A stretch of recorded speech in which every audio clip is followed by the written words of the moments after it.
नमस्कार दोस्तों, आप सभी का हमारे यूट्यूब चैनल मैवरिक ऑटोमेशन में स्वागत है। आज के इस वीडियो ट्यूटोरियल में हम चेक करेंगे कि किस तरीके से हम लॉजिक गेट्स के बिहाफ पे कोई कंडीशन को यहाँ पे लैडर लॉजिक के थ्रू सॉल्व कर सकते हैं।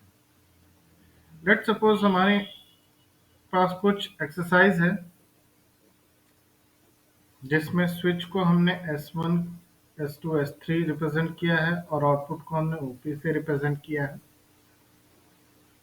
फर्स्ट कंडीशन है कि switch 1 and switch 2 or switch 3 is operated, then output 1 is operated. अगर इस तरीके का कंडीशन अवेलेबल है हमारे पास तो हम उसे लैडर लॉजिक के थ्रू किस तरीके से सॉल्व आउट करेंगे।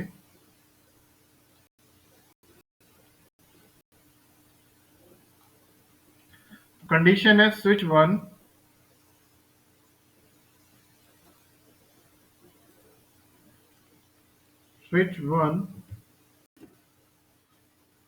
एंड 2 और 3। तो जो सेकंड है वो इसके एंड पार्ट पे है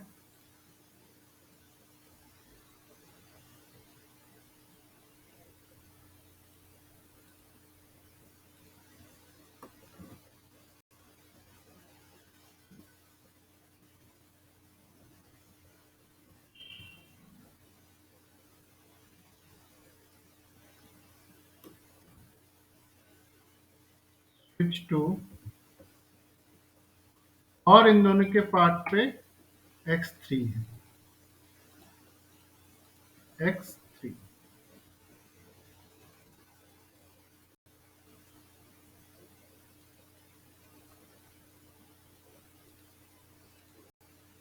देन एक आउटपुट है Y1। इसे वेरीफाई करते हैं, कंपाइल करके।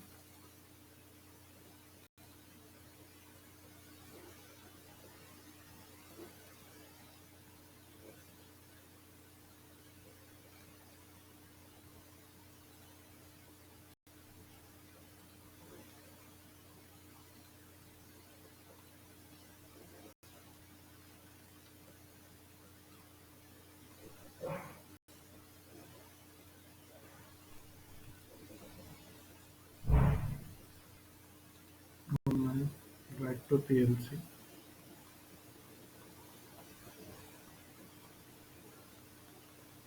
Execute.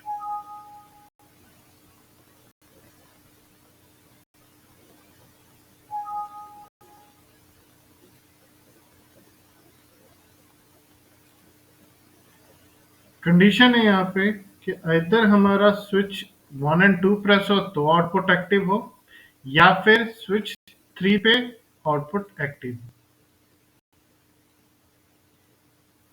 तो स्विच 1 एंड 2 अगर ये दोनों एक्टिव है तो आउटपुट मिल जाए, या फिर इन दोनों में से कोई भी एक्टिव नहीं है और अगर 3 एक्टिव हो जाता है तो भी हमें आउटपुट मिल जाए। तो इस तरीके से हम इस कंडीशन को वेरीफाई कर सकते हैं मित्सुबिशी पीएलसी। नेक्स्ट कंडीशन है कि स्विच 1 और 2 और 3 मीन्स 3 इनपुट्स अवेलेबल हैं, स्विच 1 और स्विच 3 और स्विच 3, तीनों में से अगर कोई ऑपरेट होता है एंड 4 और 5 एंड 4 और 5 ऑपरेट होगा तो एक आउटपुट ऑपरेट होना चाहिए, Y1। कंडीशन है स्विच 1 और 2 और 3 तीन इनपुट्स अवेलेबल है, तीनों और पार्ट्स में अवेलेबल है। देन एंड इनके एंड पार्ट में सीरीज में 4 एंड 5, 4 और 5 अवेलेबल। कंपाइल करते हैं ऑनलाइन, राइट टू पीएलसी,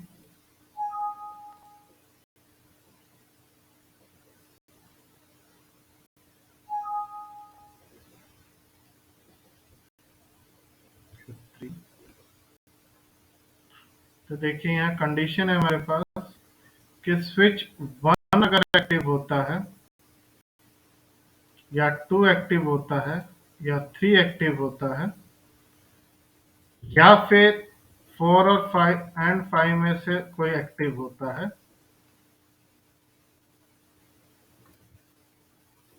तो आउटपुट 2 एक्टिव होना चाहिए। आइदर इन तीनों में से कोई एक एक्टिव हो और इन दोनों में से कोई एक एक्टिव होना चाहिए, तभी हमें आउटपुट मिले। तो हमने 4 एंड 7 को ऑपरेट किया, हम 5 और 7 को ऑपरेट करेंगे तो भी आउटपुट मिलना चाहिए, या फिर 6 एंड 7 को ऑपरेट करते हैं तो भी मिलना चाहिए, या फिर 6 एंड 10 को ऑपरेट करें तो भी मिलना चाहिए। दैट मीन्स कि इन तीनों में से कोई एक ऑपरेट होना चाहिए और इन दोनों में से कोई एक ऑपरेट होगा तो ही हमें आउटपुट एक्टिव पोजीशन पे मिलेगा। तो इसके अंदर हमने पैरेलल दैट इज और part and series connection that is and part, दोनों को हमने इस्तेमाल किया है फंक्शन को सॉल्व आउट करने के लिए। नेक्स्ट कंडीशन कहती है कि स्विच 1 अगर ऑपरेट होता है तो आउटपुट 1 टू ऑन होना चाहिए। दैट मीन्स कि अगर हम X11 को अगर ऑपरेट करें तो हमारे पास दो आउटपुट्स हैं Y3 और इसके पैरेलल में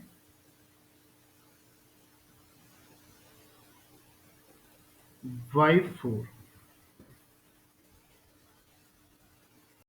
तो ये फर्स्ट कंडीशन अवेलेबल है कि स्विच 1 अगर ऑपरेट होगा तो 1 एंड 2 ऑपरेट होना चाहिए। दैट मीन्स स्विच 1 अगर ऑपरेट होता है तो 1 एंड 2 दो आउटपुट्स हमें एक्टिव होनी चाहिए। नेक्स्ट कंडीशन पे है कि जब स्विच 2 ऑपरेट होगा तो आउटपुट 1 ऑफ होना चाहिए ना आउटपुट 2 ऑन होना चाहिए। तो हम यहाँ पे इंटरलॉकिंग का इस्तेमाल करेंगे। दैट मीन्स कि जब हम switch number 2 that is X12 operate करेंगे तो हमें आउटपुट नंबर 1 ऑफ चाहिए, तो ऑफ करने के लिए हम एनसी का इस्तेमाल करेंगे X12 की, कि जब ये ऑपरेट होगा तो ये ऑफ हो जाए और ये ऑन हो जाए। तो इसे कंपाइल करते हैं, राइट टू पीएलसी, एग्जीक्यूट,